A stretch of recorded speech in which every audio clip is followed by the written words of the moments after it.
স্বাগত জানাচ্ছি বাংলা ভিশনের সাপ্তাহিক আয়োজন mega live talk show BSRM গণতন্ত্র এখনের 618তম পর্বে।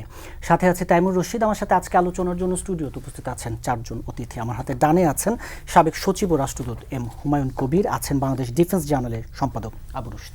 আমার হাতে বামে আছেন সাবেক সচিব ও রাষ্ট্রদূত নাসিম ফেরদৌস, আছেন ঢাকা বিশ্ববিদ্যালয়ের গণযোগাযোগ ও সাংবাদিকতা বিভাগের অধ্যাপক doctor S M Shamim Reza. আমাদের চারজনকে স্টুডিওতে স্বাগত জানাচ্ছি। দর্শক, বিএসআরএম গণতন্ত্র এখনের আজকের এই পর্বে আমরা আলোচনা করব প্রধানমন্ত্রী তারেক রহমানের চীন সফর, কি নিয়ে তিনি ফিরছেন এই নিয়ে আলোচনা করব। আলোচনায় থাকবে প্রায় 2 বছর পর ভারতের ট্যুরিস্ট ভিসা চালু হচ্ছে, তাহলে কি ঢাকা দিল্লি সম্পর্কের বরফ গলতে শুরু করলো কিনা। সেই সাথে আলোচনায় থাকবে অন্তর্বর্তী সরকারের সময় 1 বছরে ঘুষ লেনদেন 12,633 কোটি টাকা, সার্বিকভাবে দুর্নীতি বেড়েছে 15.1%। এই ইস্যুটি সহ সমসাময়িক রাজনৈতিক ঘটনা প্রবাহ। স্টুডিও আলোচনা শুরু করতে চাই সাবেক সচিব রাষ্ট্রদূত এম হুমায়ুন কবির। আপনাকে দিয়ে বলছিলাম, এক বাক্যে যদি এভাবে বলি, 2টি চুক্তি 13টি সমঝোতা স্মারক সহ সার্বিক বিশ্লেষণে কি নিয়ে ফিরছেন আগামীকাল তারেক রহমান? ধন্যবাদ আপনাকে। আপনি যদি কি নিয়ে ফিরছে বলেন, দেখা যাচ্ছে সেগুলো 13টা ডকুমেন্ট সই হয়েছে। এটাকে আমরা নিশ্চিতভাবে বলতে পারি যে একটা সফরের সাফল্যের একটা ইঙ্গিত। এখন কথা হলো যে সেটা তো আমরা সাইন করলাম, এই করলাম, এখন এরপরে যেটা আসবে সেটা বাস্তবায়নের জায়গাটা কতটা, সেই জায়গাতেই আসল ক্যাচটা থাকে আর কি। আমাদের সমস্যাটা ওখানেই হয়। তো কাজেই আপনি আর যদি বলেন যে সফরটাকে আমরা আনুষ্ঠানিকভাবে বা দৃশ্যমানভাবে সফল যদি বলতে চাই, তাহলে নিশ্চিতভাবেই এই 13টা ডকুমেন্ট যেটা সই হলো, 11টা আমি 2টা বোধ হয় 13টা সমঝোতা স্মারক, 2টি চুক্তি, রাইট। তো এই 15টা দিয়ে আপনি এটাকে বলতে পারেন এটা সফল হয়েছে। তবে যেটা আমার কাছে মনে হয়, এই চুক্তির বাইরেও বিজনেস কমিউনিটির সাথে মিটিং যেটা প্রধানমন্ত্রী করেছেন, আমার মনে হয় যদি যে অর্থে আমাদের এই সফরটা, সেটা হচ্ছে যে চীনের কাছ থেকে আর্থিক সহায়তা লাভ করে, সেটা বিনিয়োগ বলেন অন্যান্যভাবে বলেন, তাহলে এই জায়গাটাতেই খানিকটা সুযোগ আমাদের জন্য তৈরি হতে পারে। কারণ চীনাদের জন্য তো আমরা কয়েকদিন আগেই একটা economic and industrial duty free zone আমরা দিয়েছি তাদেরকে। এখন এই জায়গাটাতে যদি তারা এটাকে সদ্ব্যবহার করতে পারে, তাহলে আমার ধারণা কিছুটা সম্ভাবনা আছে। কিন্তু চীনের সাথে যখন এই সম্পর্কের কথা বলা হয়, তখন এই যে অর্থনীতির বাইরে রাজনৈতিক সম্পর্কটুকু বেশ গুরুত্ব দিয়ে দেখো, এই জায়গাটিতে যদি একটু। এটা একটা আমার কাছে চীনের ব্যাপারে আমার নিজের একটা অনুভূতির কথাই বলি। সেটা হচ্ছে যে চীন এমন একটা দেশ, যে দেশটা নিয়ে বাংলাদেশের অ্যাক্রস দ্য বোর্ড সমস্ত রাজনৈতিক দল জনগণকে যদি বলেন, সকলেরই দেখবেন যে একটা ইতিবাচক ভাব আছে। সবাই এই চীনকে নিয়ে বিতর্ক কিন্তু হয় না। কিন্তু সেই তুলনায় চীনের কাছ থেকে যে আমাদের সহযোগিতার যে জায়গাটা, এটা সেই পরিমাণে সমৃদ্ধ আমার কাছে মনে হয় না। তার কারণ অর্থনৈতিকভাবে আমাদের সবচেয়ে বড় অংশীদার বটে, কিন্তু যে আপনি লক্ষ্য করেন তার বেশিরভাগই আমরা আমদানি করি, ইনফ্রাস্ট্রাকচারে তারা আমাদেরকে সমর্থন করে। কিন্তু যে পরিমাণে চীনের যে জনসমর্থন আছে বাংলাদেশে, প্র্যাকটিক্যালি 100% সাপোর্ট তাদের আছে, সেটা জনগণ বলেন রাজনৈতিক দল বলেন সবার ক্ষেত্রেই। কিন্তু সেইভাবে কিন্তু চীনের সাথে সম্পর্কটা কনসোলিডেশন যেটা বলে সেটা আমরা দেখি না। প্লাস 2016 সাল থেকে আমরা তো স্ট্র্যাটেজিক কোঅপারেশনের কথা বলছি। তো সেই স্ট্র্যাটেজিক কোঅপারেশন ডাইমেনশনটাও যে খুব অ্যাক্টিভলি কাজ করছে সেটাও আমার কাছে মনে হয় না। তবে এখানে আমার ব্যক্তিগত ধারণা যে এখানে আমাদের দিক থেকেই খানিকটা হেসিটেশন হয়তো থাকবে। কারণ চীনারা 16 সাল থেকেই কিন্তু ফাইন্যান্স, আদার গভর্নেন্স, এগ্রিকালচার, টেকনোলজি সব বিষয়ে তারা ইন্টিগ্রেশন চাচ্ছে।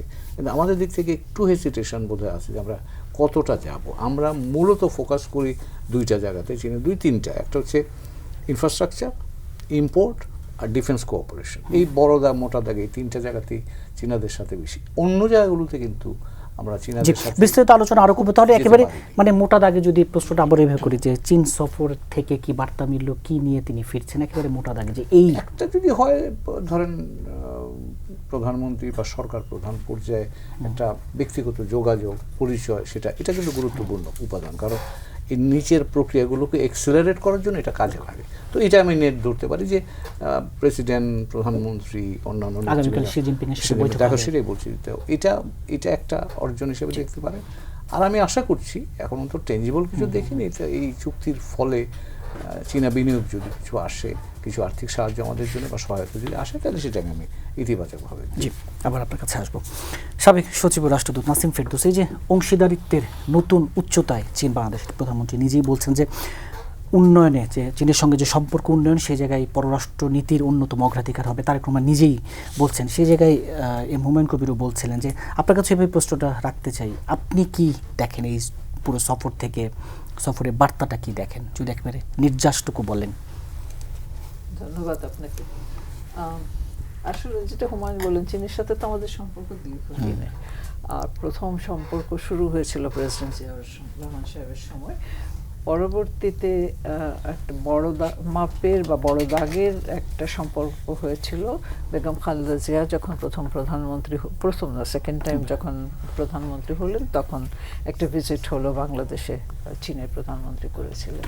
তো সেই সময়ও চীনের একটা জিনিস আমি লক্ষ্য করেছি, যেখানে যান চীনে যে যায় নেতৃস্থানীয় লিডারশিপ বা চীনের লিডারশিপ কোথাও গেলে, তারা 10টার কম এগ্রিমেন্ট সই করে না, সব জায়গায় 10 থেকে 20-এর মধ্যে থাকে। তো সংখ্যায় অনেক বড় তারা সই করে, এবং সেখানে সব ধরনের হয়তো সেই যেটা আমরা বেগম জিয়ার সময় দেখেছি, সেটারই একটা পুনরাবৃত্তি আমি দেখতে পাচ্ছি। আমার কাছে মনে হচ্ছে কতটা চুক্তি বা কতটা সমঝোতা স্মারক আসলে দিনের আলো দেখবে, সেটা নিয়ে প্রশ্ন ওঠে। এবং 2-4টা হয়তো খুব চোখে পড়ার মতো আগে হয়েছিল আপনার চীন মৈত্রী কনভেনশন সেন্টারটা, ওটা সবাই খুব করে, কিন্তু সেইভাবে দেখলে আমরা খুব যে একটা চীনের এত বছরের সম্পর্ক, সেখানে যে চীনের অনেক অবদান আছে ইনফ্রাস্ট্রাকচার কনস্ট্রাকশনেও, খুব বড় চোখে পড়ার মতো দেখা যায় না বা লোক জানে না। তো সেখানে চীন হয়তো নিজের অস্তিত্বকে মানে বাংলাদেশে তার অস্তিত্বটাকে আরেকটু সামনে, প্রোফাইলটাকে আরেকটু বড় করার চেষ্টা করবে। এখন কিছুদিন আগে আমরা একটু আগে কথা বলছিলাম, কিছুদিন আগে তারা একটা বাংলাদেশ একটা বিশ্ববিদ্যালয়কে দিয়ে একটা স্টাডি করিয়েছিল যে বাংলাদেশিদের চীন সম্বন্ধে ধারণা কি, এবং সেটার রেজাল্ট ছিল যে একেবারে প্রায় বলতে গেলে 80% উপরে বোধহয় বলেছিল। হ্যাঁ, সেই ডিসকাশন আমরা মানে যখন প্রেজেন্টেশনটা করে, 80% উপরে বাংলাদেশের খুব পজিটিভ ভিউ অফ চীন। তো এইরকম যখন ধারণা নিয়ে চীন নেগোশিয়েট করবে যে বাংলাদেশের সবাই তো আমাদেরকে খুব সমর্থন করে, তখন কিন্তু তার প্রেক্ষাপটটা কিন্তু বদলে যায়। আর যখন, কারণ আপনি যদি চীনে গিয়ে বাংলাদেশের কথা জিজ্ঞেস করেন, মানে 1%ও চিনবে কিনা, বাংলাদেশ কোথায় জানবে কিনা, তো সুতরাং সেখানে সেই সম্পর্কটা গড়ে তোলা কঠিন। এখানে সব মূলত চীন সব জায়গায় আপনার এক্সপার্টিসটা বিক্রি করতে চায়, এইটাই সবচেয়ে বড় কথা। তাদের যেসব এক্সপার্টিস আছে আমরা সেটা ইউজ করব, যেটা অ্যাম্বাসেডর হুমায়ুন কবির বললেন যে আমরা বিভিন্ন ইনফ্রাস্ট্রাকচার ডেভেলপমেন্টে তাদের সহায়তা পেয়েছি সেটা। আর তাদের একটা বড় হলো সফট লোন দেয়া, এটা দুনিয়ার সব জায়গায় তারা সফট লোন দিয়ে কাবু করে রাখে সব দেশকে। তো এগুলোর প্রতিফলন দেখবো আমরা এখনই না, আগামী দিনগুলোতে। জি, আবার আপনার কাছে আসবো। বাংলাদেশ ডিফেন্সের জানালেন সম্পাদক আবির রশিদ, আপনার কাছে প্রশ্নটা রাখতে চাই। রাজনৈতিক অর্থনৈতিক তো আলোচনা হলে, সামরিক ক্ষেত্রে যে সম্পর্ক, সেই জায়গায় ভূ রাজনৈতিক যেই হিসেব নিকেশ আছে, সেই জায়গায় বাংলাদেশ, চীন বলি, ঢাকা বেইজিং বলি, সামরিক খাতে সহযোগিতার এই সমীকরণটা। বাংলাদেশের সাথে তো চীনের আনুষ্ঠানিক সম্পর্ক শুরু হয় কখন? চীন স্বীকৃতি দেয় 1975 সালের 15 আগস্টের পট পরিবর্তনের পর 31শে আগস্ট, এবং কূটনৈতিক সম্পর্ক প্রতিষ্ঠিত হয় 4 অক্টোবর 1975। জেনারেল জিয়া তারপরে প্রথম চীন সফর করেন 1977 সালে এবং পরে 1980 সালে। এই সফরগুলোর মধ্য দিয়ে চীনের সাথে বাণিজ্যিক সম্পর্ক তো প্রতিষ্ঠিত হয়েছিল, কিন্তু সবচেয়ে বেশি বড় সম্পর্ক যেটা হয়েছিল সেটা হচ্ছে কৌশলগত এবং সামরিক সম্পর্ক। তার কারণ সেই সময়টাতে আপনি যদি মানে অবস্থা যদি খেয়াল করেন, তখন রুশ এবং ভারত এরা ছিল এক অক্ষের। তো বাংলাদেশকে এটা 3বার আক্রমণের প্রস্তুতি নিয়েছিল ভারত 1975 সালের পট পরিবর্তনের পর। দিজ আর ওয়েল রেকর্ডেড, হ্যাঁ, এগুলো আমি ইন্টারভিউ করেছি অনেকে, সেগুলো রেকর্ড আছে। তো তখন আমাদের মানে সশস্ত্র বাহিনীর অবকাঠামো ছিল মাত্র 4টা ইনফেন্ট্রি ব্রিগেড, মানে 1 ডিভিশনের সমান মাত্র। আমাদের বলতে গেলে কোনো আপনার বিমান বাহিনী ছিল না, 12টা পুরনো মিগ-21 বিমান ছিল যার কোনো যুদ্ধ ক্ষমতা ছিল না। তো সেই পর্যায়ে জেনারেল জিয়াউর রহমান চীনের সহযোগিতায় মাত্র 3.5 বছরের মধ্যে আমাদের 5টা ইনফ্যান্ট্রি ডিভিশন তৈরি করেন, যাতে আমরা ট্যাঙ্ক আনি চীন থেকে, আমরা কামান আনি 122 মিলিমিটার হাউজার, আমরা মর্টার এবং অন্যান্য যে সরঞ্জাম সেগুলো আমরা খুব দ্রুত গতিতে চীন আমাদেরকে মানে সরবরাহ করে। পাশাপাশি নৌবাহিনীতে frigate, missile boat, torpedo boat, petrol boat এগুলো দেয়। আর বিমান বাহিনীর জন্য F6 যুদ্ধ বিমান তারা মানে দ্রুতগতিতে তারাও দেয় এবং প্রশিক্ষণ দেয়। তো এগুলো মাত্র 3.5 বছরের মধ্যে ঘটেছিল এবং এই যে সম্পর্কটা তৈরি হয়েছিল, এই সম্পর্কটা কিন্তু পরবর্তীতে বাংলাদেশ ধরে রেখেছে। যদিও 2009 সাল থেকে নিয়ে 2024 সাল পর্যন্ত আমরা চীনের কিছু সমরাস্ত্র পেয়েছি, কিন্তু সেখানে প্রতিরক্ষা নীতির যে ধারাটা মানে যে অ্যালাইনমেন্টটা সেটা থেকে আমরা কিন্তু দূরে সরে গিয়েছিলাম। মানে চীনের সাথে আমাদের যে সখ্যতাটা সেটা একটা স্ট্র্যাটেজিক এবং কৌশলগত সম্পর্ক। এখানে অনেক কিছু আছে, আঞ্চলিক এবং আন্তর্জাতিক বিষয়াবলী আছে।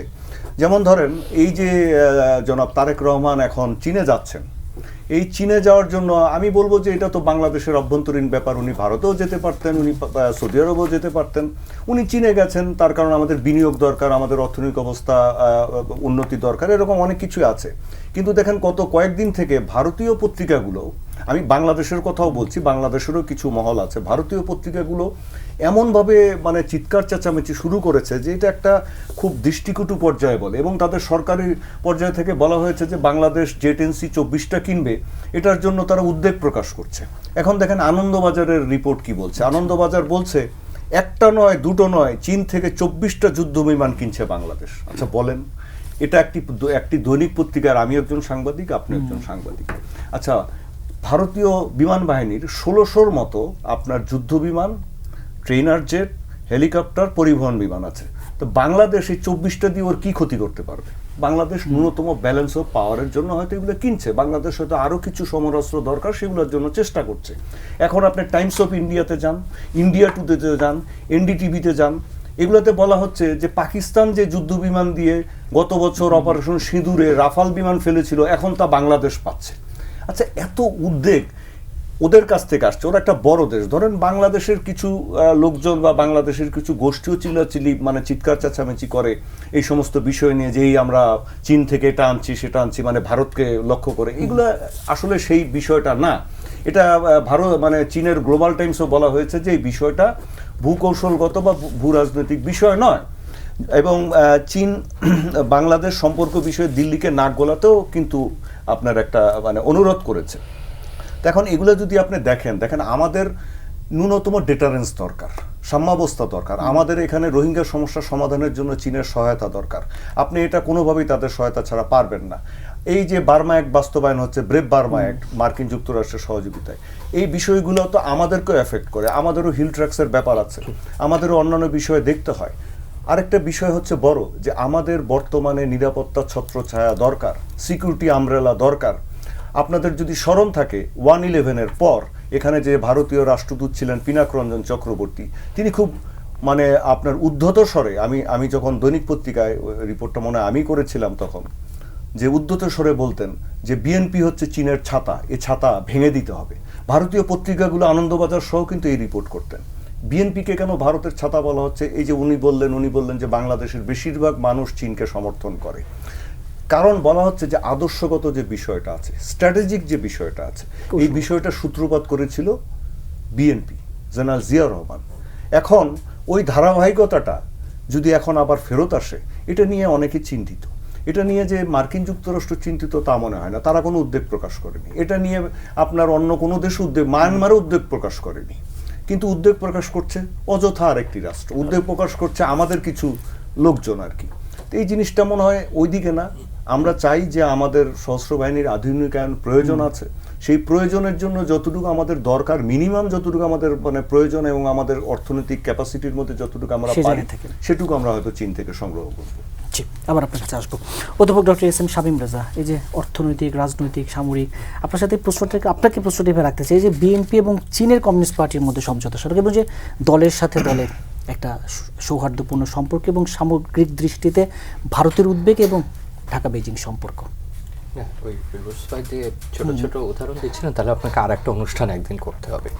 এগুলো পার্শ্ববর্তী অংশের বাংলা পত্রিকা সম্পর্কে এরকম ছোট ছোট বেশ চটুল সংবাদ যদি আপনি পেতে চান তাহলে এটা বিস্তৃত করা যেতে পারে, এবং আমি মনে করি এগুলোর কোনো নিরাপত্তার আলোচনাতে ওর কোনো তাৎপর্য নেই, এবং ভারতের পররাষ্ট্রনীতির উপরে এর কোনো প্রভাব আছে কিনা জানি না, তবে হতে পারে তারা ওটা তো করে দেখে যে দেখুক। আসল কথা হলো যে বড় রাষ্ট্রগুলোতে এর যদি একটা সংক্ষিপ্ত উত্তর চান, ওটা মার্কিন যুক্তরাষ্ট্র হোক আর ভারতে হোক, বিশেষ কৌশলগত ক্ষেত্রে, সামরিক ক্ষেত্রে, নিরাপত্তার ক্ষেত্রে গণমাধ্যমগুলো সরকারের নীতিকেই সমর্থন করে এবং ওই দিকেই অনুসরণ করে। এটা একদম আপনি সুপ্রতিষ্ঠিত একটা বিষয়, এর বাইরে তারা খুব একটা যায় না। সেটা ওদের বাংলা পত্রিকা হোক, ইংরেজি হোক আর তামিল হোক বা যেটাই হোক না কেন, সুতরাং এটাতে খুব উদ্বেগের কোনো কিছু নেই। আমার মনে হয় না যে দিল্লি এই রিপোর্ট পড়ে তার চিন্তাভাবনা করে বা বাংলাদেশের ব্যাপারে সিদ্ধান্ত নেয়। তবে এটা হয় যে এটারও একটা কৌশলগত তাৎপর্য আছে, যেমন ধরুন নতুন দল ক্ষমতায় এসে সে একটা শক ইফেক্ট তৈরি করতে শুরু করলো সীমান্তে। এগুলো খুব পুরনো পদ্ধতি, এগুলো এই শতকে চলে না, এগুলো গত শতক তার আগের শতকগুলো দেখা যেত যে একটা ভীতি সঞ্চয় করা বা একটা প্রভাব তৈরি করা। তো এটাও তার একটা অংশ। আমরা ওই আলোচনা হয়তো অন্য একদিন করব। মানে যেখানে আমরা ছিলাম, আপনি যে প্রশ্নটা করুন, দুটো দলের মধ্যে সমঝোতা হতেই পারে। আমাদের দেশগুলোতে তো দলের নিজেরই কোনো সভা সমাবেশ হয় না, মানে তার কনভেনশন হয় না, তার মিটিং হয় না, তার কোনো কিছু হয় না। যা দু একটা হয়েছে একটু মনে করে দেখুন, সেখানেও প্রচুর বিদেশি অতিথি আসে। মানে এই বিএনপি যখন করেছে বা আগের দলগুলো করেছে, এটা খুব স্বাভাবিক প্রক্রিয়া পৃথিবীতে যে এক দল আর এক দলকে ডাকতো। আমাদের দেশেরও বহুল, এমনকি ভারতের আলোচনা করছে, সেখানেও গেছে, সেখান থেকে এখানে আসছে। আমার ধারণা দুটো দেশে তারা সফর করবেন, দেখবেন পার্টির কাঠামো কেমন, অন্যান্য কাঠামো। এটা বাংলাদেশ যখন স্বাধীন হয়েছিল তখনও পূর্ব ইউরোপের দেশ এবং সমাজতান্ত্রিক দেশগুলো একই রকম সুযোগ তৈরি করেছিল ওখানে যাওয়া, কারণ পশ্চিমে তখন রাজনৈতিক সফরের দল হিসাবে এত বেশি সুযোগ ছিল না। এমনকি আপনি সংবিধান রচনার সময় যদি খেয়াল করেন, যারা ইতিহাস নিয়ে কাজ করেছে দেখবেন যে স্থানীয় সরকার দেখার জন্য পোল্যান্ডে যেতে হয়েছিল। তো পোল্যান্ডের স্থানীয় সরকার ব্যবস্থা ভালো ছিল তখন। পূর্ব ইউরোপ বা সমাজতান্ত্রিক দেশ মানে এই না যে একেবারে পশ্চিমের চোখ দিয়ে সেটাকে দেখতে হবে, কিন্তু পশ্চিম আমাদের প্রবেশাধিকার ওইভাবে ছিল না। দুটো দলের মধ্যে এটাই হবে, তাদের দেখা সাক্ষাৎ হবে, তারা দেখবেন কে কীভাবে কাজ করে। চীনের কমিউনিস্ট পার্টি খুব কাঠামোবদ্ধ একটা দল, খুব ক্যাডার বেস দল। সেখানকার পদ্ধতিটা এরকম যে আপনার আমার মতো পেশাজীবী যারা, তাদেরকেও দলের কোনো না কোনো দায়িত্বে থাকতে হয়। যেমন ধরুন বিশ্ববিদ্যালয়ের একজন ডিন, একজন উপাচার্য, তিনিও কিন্তু দলের কোনো না কোনো পদের, কিন্তু তিনি তার নিজস্ব দায়িত্ব পালন করেন। বিএনপির প্রথম দিকে যখন দল গঠিত হয়, তখন এর প্রতিষ্ঠাতার এই ধরনের একটা উদ্যোগ কিন্তু দেখা গিয়েছিল যে গ্রাম পর্যায়ের, যেমন গ্রাম সরকার করা, উৎপাদন ব্যবস্থার কিছু আগ্রহ তার ছিল, যেটা বোঝা যায় কিছুটা হলেও চীনের হয়তো ধ্যান ধারণা তাকে প্রভাবিত করে থাকলেও থাকবে। আমি এখানে একটা ঐতিহাসিক নোট দিয়ে রাখি যে 70-এর শেষের দিকে, 70-এর নির্বাচনের পরে যখন মার্কিন সাংবাদিকরা তখনকার রাজনৈতিক দল সম্পর্কে মন্তব্য করছিলেন, তার এক জায়গায় খুব বিখ্যাত একটা মন্তব্য আছে যে সম্ভবত তখনকার রাজনৈতিক দল চীন থেকে মার্কিন নীতির দিকে আসতে যাচ্ছে। সুতরাং এই আলোচনা নতুন না, অর্থাৎ দুটো দলের মধ্যে সমঝোতা হয়েছে হবে। যেটায় আলোচনায় ছিলাম সম্ভবত আমরা সেটা যদি আমি একটু সংক্ষেপে আলোকপাত করি, এই সফরের কয়েকটা দিক আমার চোখে পড়েছে। এক হলো আমার সম্ভবত যে এত আলোচনার একটা কারণ যে সরকার প্রধানের এটা প্রথম বিদেশ সফর। আমরা দীর্ঘদিন একটা রাজনৈতিক পরিস্থিতির মধ্যে ছিলাম এবং সেখানে আমাদের কাছে মনে হয়েছিল যে আমাদের পররাষ্ট্রনীতিটাও একদিকে একটু ঝুঁকে যাচ্ছে, এবং সেটা সেটা না যতটুকু আমাদের কৌশলগত সুবিধার কারণে, যতটুকু অর্থনৈতিক সুবিধা, তার থেকে বেশি রাজনৈতিক সুবিধা নেবার জন্য। তো সেখান থেকে একটা পরিস্থিতি উত্তরণ ঘটেছে, নির্বাচন হয়েছে এবং নির্বাচিত সরকারের যিনি প্রধানমন্ত্রী, তার বিদেশ সফরকে ঘিরে স্বাভাবিকভাবেই একটা উৎসাহ থাকবে, একটা আগ্রহ থাকবে। দ্বিতীয় যেটা হলো যে এটাকে আমরা মিলিয়ে দেখার চেষ্টা করেছি সেই পুরনো ভারত এবং চীনের সমীকরণের মধ্যে দিয়ে, যে এইদিকে আগে গেলে ভালো হবে নাকি ওই দিকে আগে গেলে ভালো, কোন দিকে ঝুঁকে কোন দিকে। আমার বক্তব্য হলো যে একটা সফর দিয়ে কখনো আপনি যেখানে বিএনপি যদি ধরেন আসেন, তাহলে রাজনৈতিক হিসাবে বিএনপি প্রায় 20 বছর ক্ষমতার বাইরে, 2 দশক। তার মানে আসলে তো বিএনপির ধারাবাহিকতা আপনি তো লক্ষ্য করতে পারেননি যে সে কার সঙ্গে ওঠা বসা করেছে, কার সঙ্গে তার কাজকর্ম করেছে। সে মূলত বিরোধী দল ছিল, এক পর্যায়ে সে মাঠের বিরোধী দলে পরিণত হচ্ছে, সংসদও সে নাই। সুতরাং তার আসলে পররাষ্ট্রনীতি কী বা তার অর্থনৈতিক আন্তর্জাতিক সে কীভাবে কাজ করবে, এগুলো তো দেখারই আপনার কোনো সুযোগ হয়নি। তোর সঙ্গে এত সহজে সমীকরণ মেলানো যাবে না যে এটাতে গেলে ভারতের কে খুশি বা অখুশি হলো, বা এখনই চীনে গেলে আমরা একটা ভূ রাজনৈতিক বলয়ের মধ্যে একেবারে প্রবেশ করলাম। তো আমার কাছে মনে হচ্ছে যে ফেসবুকের আলোচনা টেনে এনে লাভ নেই, কিন্তু এক ধরনের আলোচনা হচ্ছে যেটা একেবারে সরাসরি মনে হচ্ছে যে ভূ রাজনৈতিক একটা শিফটের দিকে আমরা চলে গেলাম। ব্যাপারটা ওরকম না। মার্কিন যুক্তরাষ্ট্রও কিন্তু আছে, তার কথা তো আমরা আলোচনাতেই করছি না, সেও আপনাকে কাছে পেতে চাইবে বা আপনি তার সমর্থনে থাকবেন। চীন তো চাইবেই, ভারত কেন চাইবে না? শুধু প্রধানমন্ত্রী হবার আগে থেকেই পারিবারিকভাবে যখন খালেদা জিয়ার দাফন হচ্ছে তখন তার পররাষ্ট্রমন্ত্রী জি, আপনার তাদের শুনে একটু ব্যক্তিগত বার্তা বিরতিতে পৌঁছে যাব। দিয়েছে। সেই জায়গায় এই ভারসাম্য রক্ষাটা কতটা চ্যালেঞ্জ, একটু ছোট করে যে আপনার কাছে শুনে যে যাবো, এই যে ভারসাম্য রক্ষাটা। ওই প্রসঙ্গে বলছি যে এটা মনে হয় না যে আমরা একদম ভূ রাজনীতিতে প্রবেশ করেছি, কিন্তু আমি হুমায়ুন কবিরের সঙ্গে একমাত্র উনি একটি ইংরেজি দৈনিকে লিখেছেন, আমি ওনার কথাই উদ্ধৃত করি যে হচ্ছে আমরা কি চাচ্ছি, আমরা আসলে চাচ্ছি আমাদের টাকা দরকার, আমাদের এখন বিনিয়োগ দরকার, প্রচুর পরিমাণে আমাদের দরকার। এটার অর্থনীতিটাকে পুনরুদ্ধার। ওইটা অর্থনীতি বলে শুধু ছেড়ে দিলে হবে না, এটা খাত বলতে গেলে মোটামুটি 8-10টা বলা যাবে। তো তার ভেতরে বড় যে বিষয়টা হচ্ছে যে আমরা যে জায়গাটা ব্যবহার করতে পারবো সেটা সম্বন্ধে ইনফ্রাস্ট্রাকচারের ক্ষেত্রে সেইটা আমাদের একটা বড় চাওয়ার জায়গা থাকবে। আর বিরতিতে জায়গা দ্রুত বলি যে অন্যগুলো গুরুত্বপূর্ণ, যেমন কৃষি, আপনার সেচের ক্ষেত্রে, পানি ব্যবস্থাপনার ক্ষেত্রে তাদের নিঃসন্দেহে তাদের দক্ষতা রয়েছে এবং আমাদেরকে কেউ আর্টিফিশিয়াল ইন্টেলিজেন্সের প্রযুক্তি এখন দেবে না, মার্কিন যুক্তরাষ্ট্র দেবে না, টেকনোলজি ট্রান্সফারের দিন শেষ। অথবা আমাদেরকে এই state of the art technology কে দেবে, আমাদের এইগুলো বিশ্ববিদ্যালয়কে ইকুইপ কারা করবে, কৃষির ক্ষেত্রে, জল ব্যবস্থাপনার ক্ষেত্রে, এটা তো যেন তেন বিষয় না। 13টা থেকে 15টার মতো ডকুমেন্ট স্বাক্ষর হয়েছে, যেটা কবি চমৎকার শব্দ বলেছেন ডকুমেন্ট। এটার মধ্যে এমইউ আছে, এর মধ্যে হয়তো কিছু পরিকল্পনা আছে, কংক্রিট চুক্তি থাকতে পারে। বাংলায় এই কূটনৈতিক বিষয়গুলো আলোচনার একটা সমস্যা হলো সবকিছুই চুক্তি, কিন্তু সব চুক্তি একরকম না। এখানে দুইজন সাবেক পেশাদার কূটনীতিক রয়েছেন, কোনোটা সমঝোতা, কোনোটা কার্যকর, কোনোটা ভবিষ্যতে কার্যকর হবে, কোনোটা আশাবাদ ব্যক্ত করছে, বিভিন্ন রকম হবে। তবে নিঃসন্দেহে ভালো দিক যেটা, সেটা হলো আমাদের যে বিডার, ওখানে মধ্যে একটা অফিস খোলবার চিন্তা করা হয়েছে এবং যে প্রতিশ্রুতি বাংলাদেশ সরকারের পক্ষ থেকে প্রধানমন্ত্রী দিয়েছেন যে সহজে এখানে বিনিয়োগ করা বা এই সংক্রান্ত অনুমতিগুলো পাওয়া, এইটা গুরুত্বপূর্ণ আমার কাছে মনে হয়েছে। যে আমরা যে অবকাঠামোয় টাকা চাই বা আরও কোথায় কোথায় হয়েছে পরে জানা যাবে, আপনি কি অবস্থায় আছেন সেটা গুরুত্বপূর্ণ।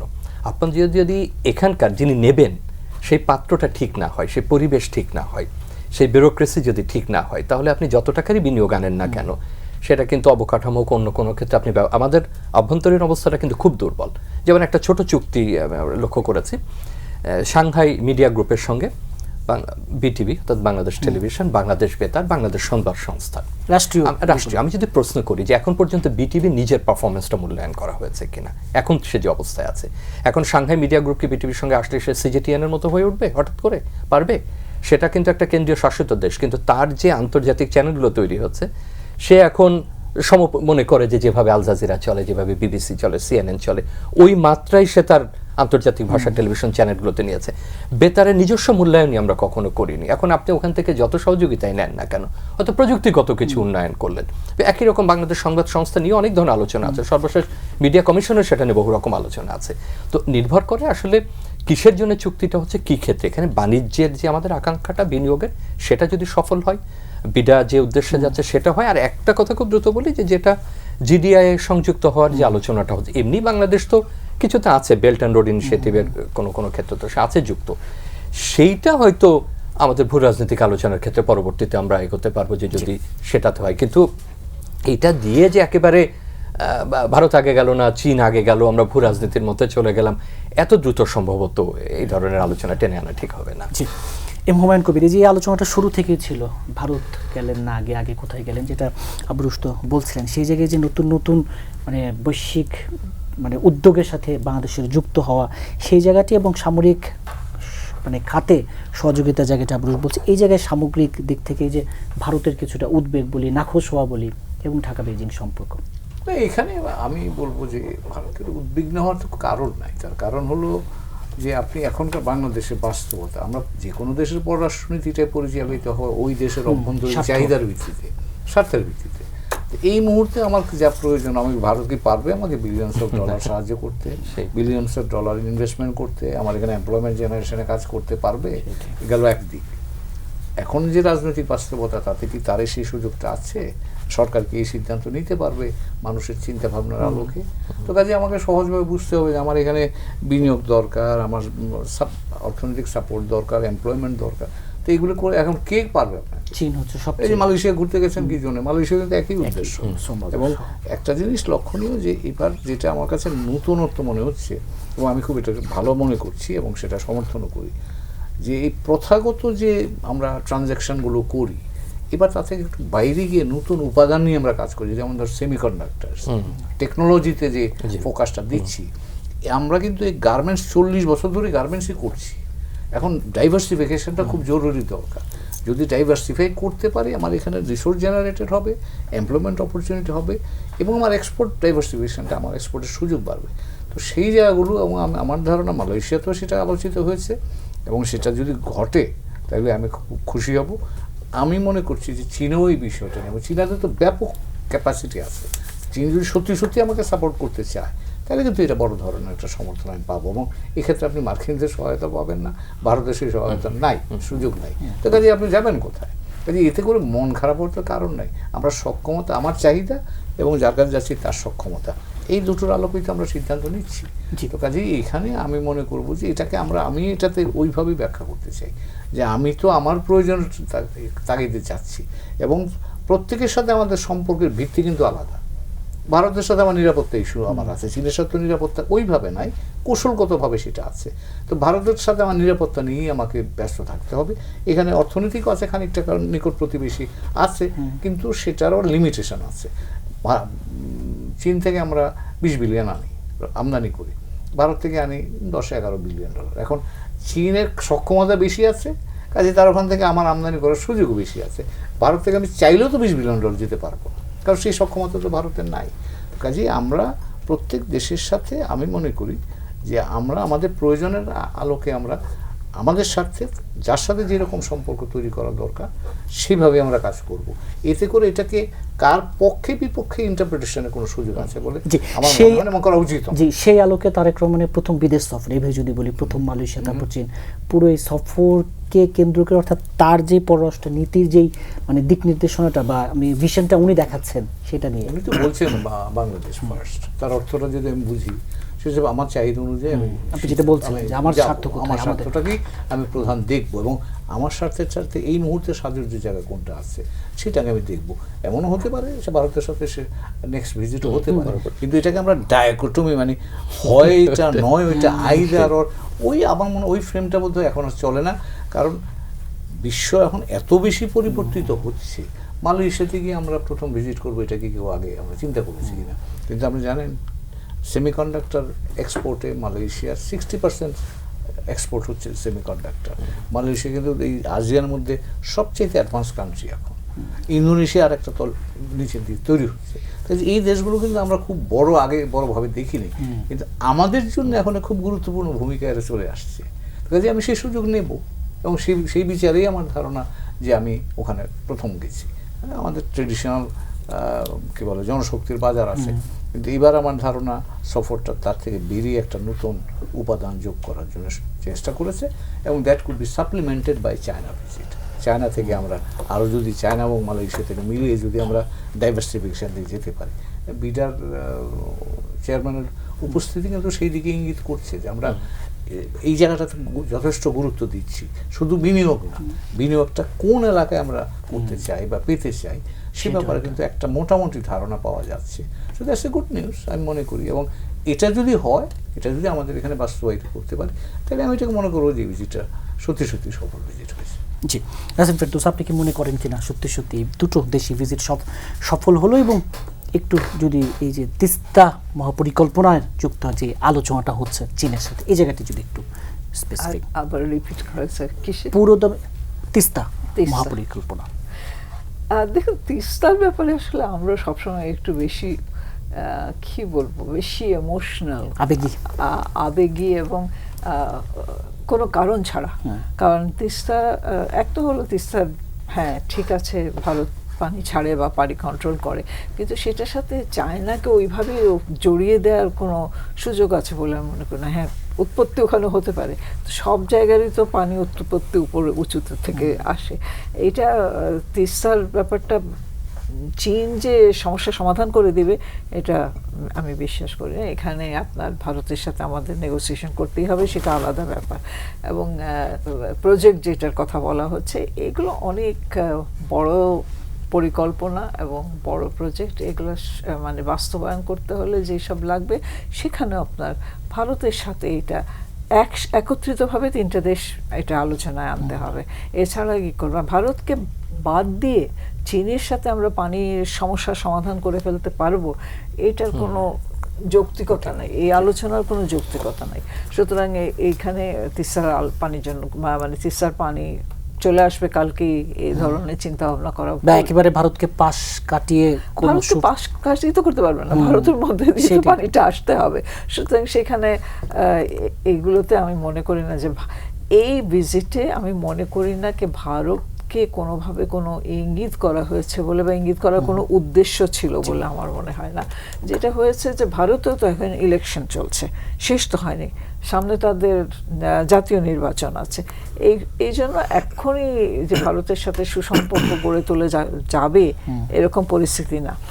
আর চীনের যেটা হচ্ছে, চীন এবার যেহেতু মধ্যপ্রাচ্যের যুদ্ধে চীন একটা বড় শক্তি হিসাবে নিজেকে এস্টাবলিশ করেছে, এবং সেইখানে চীনের সাথে যারাই সম্পর্ক করতে পারবে ভালো তারাই লাভবান হবে বলে সবাই মনে করবে। তাই মার্কিন যুক্তরাষ্ট্রের বিপরীতে চীনকে দেখা হচ্ছে। তো সেখানে এই ভিজিটটা ওই দিক থেকে ইম্পর্টেন্ট, কারণ সিকিউরিটি রিজনস আমাদের যেটা বললেন উনি, ডিফেন্সের সব কিছু চীন থেকে, সাবমেরিন থেকে নিয়ে সব কিছু চীন থেকে আসছে।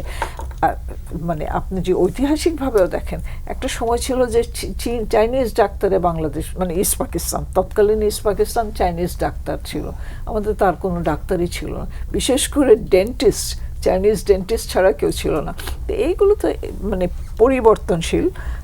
একটা এক্সপার্টিস আজকে আছে, সেটা চীন দিবে আমাদেরকে, কালকে তাদের আরেকটা অন্য মানের উচ্চতর মানের কোনো একটা এক্সপার্টিস থাকবে বা কোনো ইয়েটা থাকবে, যেমন নানা ধরনের টেকনোলজিক্যাল যেগুলোর কথা হুমায়ুন কবির বললেন, এইগুলো পরিবর্তনশীল। আজকে একটা জিনিস আনবো, কালকে আরেকটা জিনিস আসবো। সুতরাং ভারতকে বাদ দিয়ে চীনের সাথে কোনো সম্পর্ক হচ্ছে না এখানে। চীনের সাথে বাংলাদেশের সম্পর্ক আলাদা, ভারতের সাথে বাংলাদেশের সম্পর্ক। একই প্রশ্ন আপনার কাছে রাখতে চাই, প্রধানমন্ত্রী তারেক রহমানের মালয়েশিয়া এবং চীন সফরের মধ্য দিয়ে আপনি তার ফরেন পলিসির কি ভিশনটা দেখছেন বা আপনার কাছে কি মনে হচ্ছে? সিম্পল, ফরেন পলিসি হলো ফ্রেন্ডশিপ টুয়ার্ডস এভরিবডি, আমি বাকিটুকু বললাম না। এবং সেখানে যেটা ওনার তো এটা প্রথম, মানে একটা জীবনের প্রথম, শুধু বিদেশ সফর না, জীবনের প্রথম একটা রাজনৈতিক দায়িত্ব নিয়েছেন। উনি যেভাবে মনে করছেন যে এইভাবে ব্যালেন্স করলে সুবিধা হবে, সেইভাবেই উনি ওনার রাজনৈতিক চিন্তাধারা থেকে উনি ব্যালেন্স করার চেষ্টা করছেন। এবং আমার মনে হয় মালয়েশিয়ার সাথে সম্পর্ক আমাদের আরও উন্নত হবে। যত সমস্যা আছে অনেক মালয়েশিয়ার সাথে, সেটা এগুলো এখানে না বলাই ভালো, কিন্তু এগুলোকে রিজলভ করার জন্য একটা স্টেপ তো নিতে হবে। প্রথমে তো কোনো না কোনো দেশে যেতে হবে, সেটা মালয়েশিয়া গেলেন না, চীনে গেলেন না, ইন্দোনেশিয়াতে গেলেন, সেটা খুব একটা যে তফাৎ হয় তা না। যদি ভারতে যেতেন সেটা অন্য কথা, কিন্তু ভারতে যাওয়ার মতো পরিস্থিতি এখনো হয়নি। হবে, যাবেন, তখন সমস্যার সমাধান হবে। জি আবু রুশদ, এই যে সম্পর্কের ভারসাম্যের বা ভারসাম্য রক্ষার যে চ্যালেঞ্জ, সেই জায়গাটিতে যদি আপনি। আচ্ছা, এখানে আমি আগে আমাদের পররাষ্ট্র উপদেষ্টা এই সফরের আগে কি বলেছিলেন একটু পড়ে শুনাই।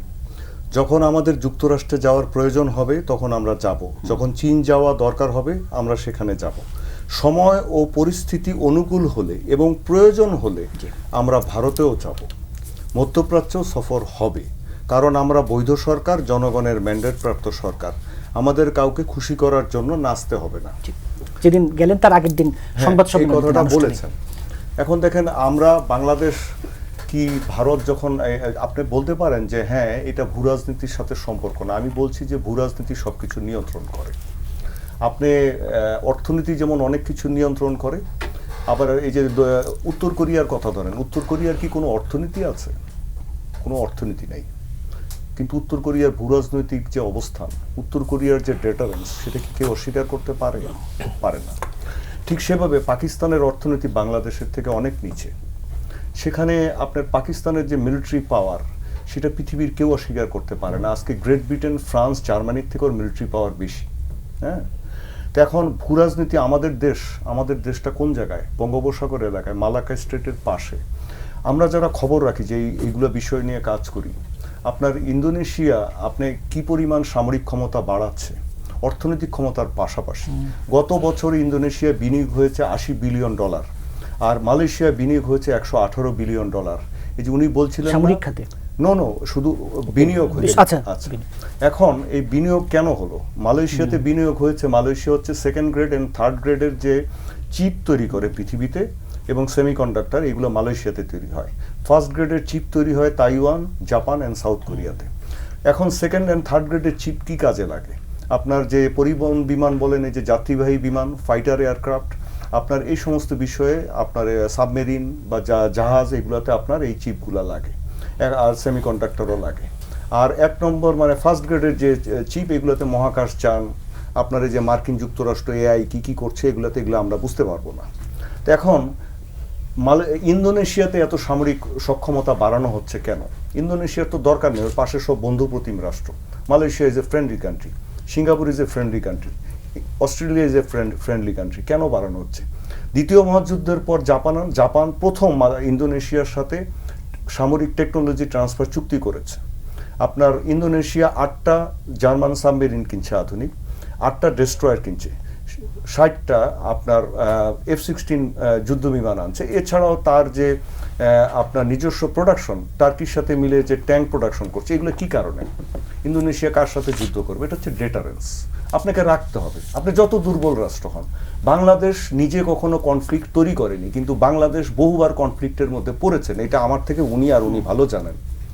1977 সালে রোহিঙ্গা সমস্যায় বাংলাদেশ পড়েনি, তারপরে আবার 1991 সালে পড়েনি, 2008 সালে পড়েনি, যুদ্ধাবস্থায় চলে গেছিলেন। আপনাদের হয়তো ধারণাও নাই সেখানে তখন কিভাবে আমাদেরকে মোকাবেলা করতে হচ্ছে আমাদের সশস্ত্র বাহিনীকে। চীন আমাদেরকে তখন গোলাবারুদ দেওয়া বন্ধ করে দিল, তার কারণ চীন মায়ানমারেরও ফ্রেন্ডলি কান্ট্রি। তখন আমাদেরকে পাকিস্তানের কাছ থেকে, টার্কির কাছ থেকে, ইন্দোনেশিয়ার কাছ থেকে গোলাবারুদ আনতে হচ্ছে। এগুলো ভূরাজনৈতিক বিষয়, আপনি মানেন আর না মানেন।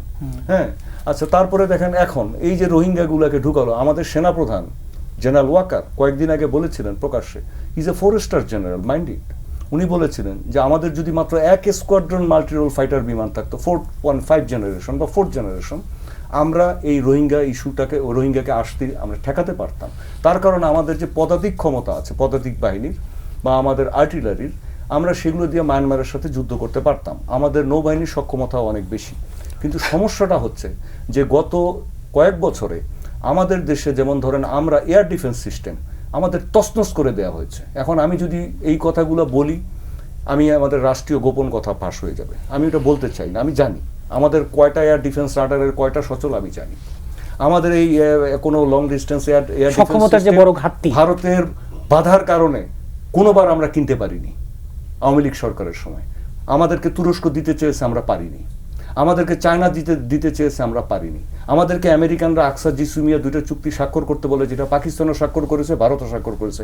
আমরা ভারতের আপত্তির কারণে 2টা পারিনি। আপনি স্বাক্ষর করেন, বাংলাদেশের অনেক সিকিউরিটি কনসার্ন যাবে। আপনি যদি সিকিউরিটি না দিতে পারেন, আপনাকে বিনিয়োগ পার্বত্য এলাকায় চট্টগ্রামে কে করবে? আপনি আমাকে বলেন। অবকাঠামো একটা, সিকিউরিটি আরেকটা। সিকিউরিটি আপনার লাগবে, এই সিকিউরিটি না হলে আপনি পারবেন না। দেখেন পাকিস্তান এত শক্তিশালী দেশ হওয়ার পরে ও সিকিউরিটি নিশ্চিত করতে পারে না ইনসার্জেন্সির জন্য, সন্ত্রাসের জন্য। ওর জন্য ওইখানে গোয়াদার বা অন্যান্য এলাকায় বিনিয়োগ পাচ্ছে না, ওইখানে ডেভেলপ করতে পারছে না। আমাদের এই যে কুকিচিন সমস্যা, আরাকান আর্মি যে আমাদের পাশে বসে আছে, এগুলো আপনার মণিপুর, আপনার নাগাল্যান্ড, মিজোরাম পর্যন্ত গিয়েছে। আপনারা ইন্ডিয়ান মিডিয়াগুলো দেখেন কি পরিমাণ ওখানে গন্ডগোল হচ্ছে, বিদেশি মিডিয়াগুলো দেখেন। আমাদের মিডিয়া সেভাবে হয়তো এগুলো কাভার করে না, হয়তো বোঝে না এগুলো ইমপ্লিকেশনস। আমি সোজা হিসেবে বললাম, হ্যাঁ, এগুলোর ইমপ্লিকেশনস বোঝে না, যে ব্রেভ বার্মা অ্যাক্ট বাস্তবায়ন হলে এখানে কি হবে। তো সুতরাং এগুলো যদি আপনি না মানে ধর্তব্যে নেন, তাহলে কি হবে? আপনি এই জিনিসগুলোকে সমাধান করতে পারবেন। আপনি আমাকে বলেন, পুশিন কি বাংলাদেশ তৈরি করেছে? Push in is it not a আপনার জিওপলিটিক্যাল ইস্যু?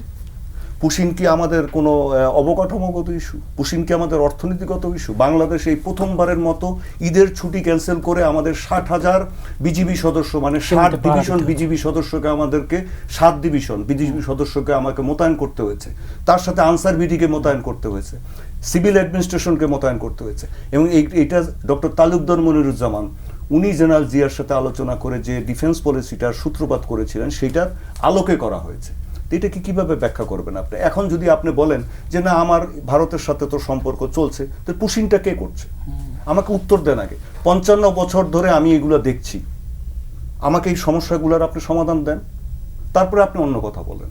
আমাকে বলেন যে এইটা রাষ্ট্রীয় সমস্যা না, আমি অ্যাটাক হেলিকপ্টার কিনবো, ভারতের আপত্তি।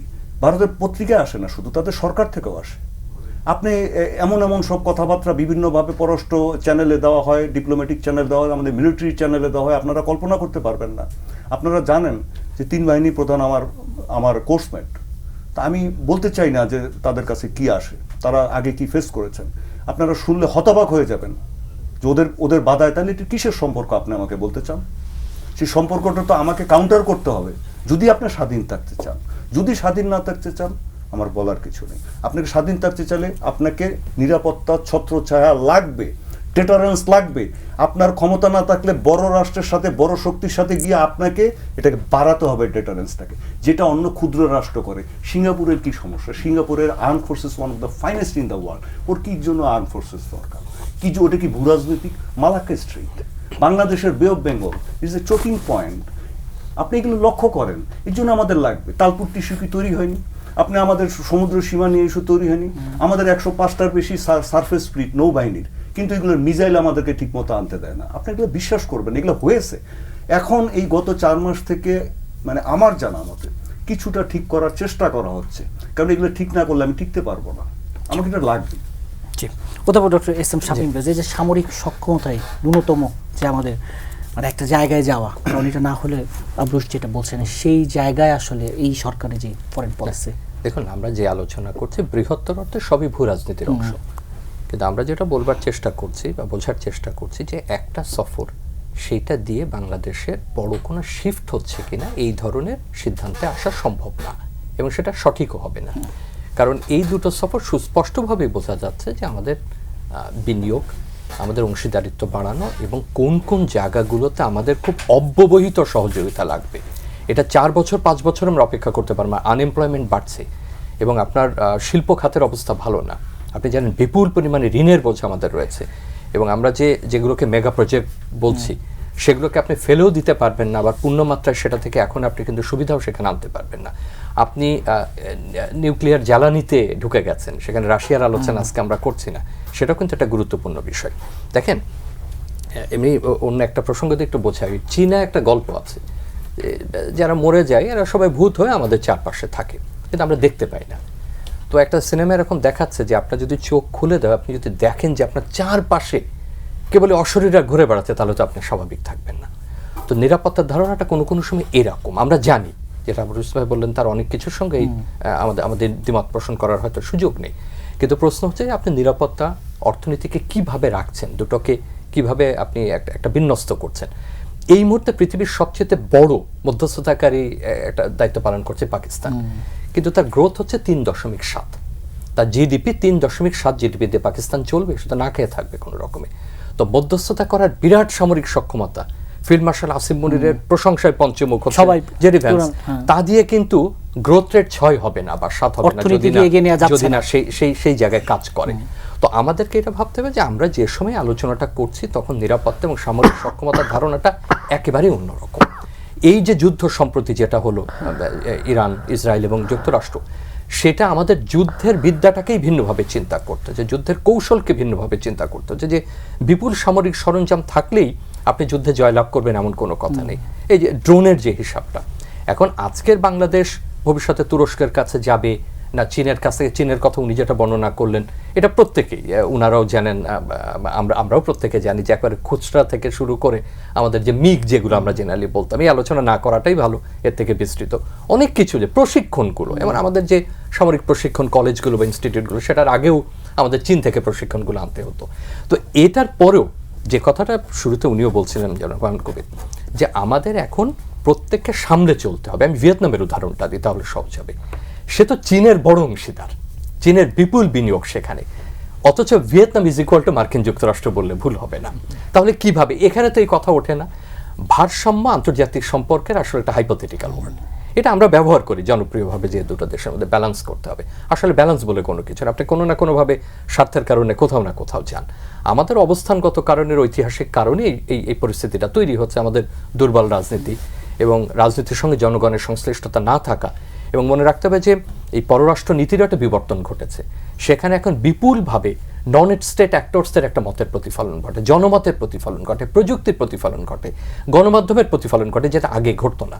আমি শুধু মালয়েশিয়ার উদাহরণটা দিই, ধরুন এই মালয়েশিয়ার উদাহরণ থেকে আপনি যদি কংক্রিট কিছু পেতে চান তাহলে কিন্তু আপনি হয়তো পাবেন না, কিন্তু আনোয়ার ইব্রাহিম যে দৃষ্টিভঙ্গিটা দেখালেন, তিনি যে আন্তরিকতা দেখালেন, এবং দেখানোর পরে খুব বিনীতভাবে বললেন যে শ্রমবাজার উন্মুক্ত করতে হলে চাহিদাটা থাকতে হবে এবং একই সঙ্গে একটা কোটা আছে খাত ভিত্তিক একটা। তার মানে উনি স্পষ্টভাবে তার দেশের অবস্থানটা বললেন, কিন্তু আন্তরিকতা কি তাহলে গুরুত্বপূর্ণ না? অবশ্যই গুরুত্বপূর্ণ, কারণ মালয়েশিয়াতে আমাদের ইমেজ বড় ধরনের সংকট আছে। আপনি এখনো পর্যন্ত শ্রম শক্তিতে আছেন, শ্রমগণ, আপনি এখনো সেমিকন্ডাক্টরের আলাপই সেখানে করেন না। আমাদের শিক্ষক, আমাদের ইঞ্জিনিয়ার, চিকিৎসকও তারা শ্রমিকই মনে করেন সাধারণ মানুষ, এরকম পরিস্থিতি সেখানে। এখন ধরুন ওর যে বহুমাত্রিক কূটনৈতিক আমাদের এখন কূটনীতি প্রয়োজন, আমরা মালয়েশিয়ার গণমাধ্যমের সাথে এনগেজড হই না কখনো। আমরা কয়টা নিউজ স্ট্রেট টাইমস আমাদের লেখা ছাপা হয়, কয়টা টেলিভিশন আমাদের কূটনীতিতে তারা জায়গা দেয়। আমরা তাদের civil society organization is very different from many other country south east এশিয়ার, মানে ইন্দোনেশিয়া থেকে একেবারে অন্যরকম। তাদের সাথে আমাদের কোনো যোগাযোগ তৈরি হয় না। তাদের অল্প কিছু হিউম্যান রাইটস অর্গানাইজেশন, সেটা আবার এথনিকভাবে তামিলরা নেতৃত্ব দেন। এই আলোচনা বিস্তৃত হতে পারে, অর্থাৎ একটা সফর দিয়ে তো হবে না, কিন্তু সেখানে এই যে সুযোগটা হলো, এই যে আলোচনাটা আমরা করছি, সেটা ইতিবাচক। আর যেটা সামরিক দিকে আপনি বলছেন, সেটা বাদে একটু নিরাপত্তার কথা আসেন। এই সফরের আগে তিস্তার কথা উঠেছে, কিন্তু আমরা কিন্তু বরং বলবো যে সরকার বিচক্ষণভাবে এটার ব্যাপারে বিস্তৃতির মধ্যে যায়নি, কারণ এটা যাওয়াটা আসলে বাস্তবসম্মত কিনা। আপনি পানি বন্টন ভারতের সঙ্গে করতে হবে, বন্টনকে আপনি চীনের সঙ্গে করবেন, বন্টন তো করবেন ভারতের সঙ্গে। ভারত পানি প্রত্যাহার করে এখান থেকে উত্তর এবং পূর্বাঞ্চলে নিয়ে যেতে চাইছে তিস্তা থেকে, এখানে তো চীনের কিছু করার নেই। কিন্তু চীন আপনাকে গ্রেটার ওয়াটার ম্যানেজমেন্টে সে সাহায্য করতে পারে, অন্যান্য ভিত্তিতে সে সাহায্য করতে পারে, যেটা আপনি অন্যভাবে খাল খননের ক্ষেত্রে বলেছেন। এই সরকারের একটা প্রকল্প খাল খনন, যদি চীন সেখানে সহযোগিতা করে তো অসুবিধার তো কোনো কিছু নেই। একই রকমভাবে গঙ্গা পানি চুক্তির নবায়ন অত্যন্ত গুরুত্বপূর্ণ। আপনি যত কিছুই করেন, আপনি যদি পানি সেখানে না থাকে আপনি তো পারবেন না।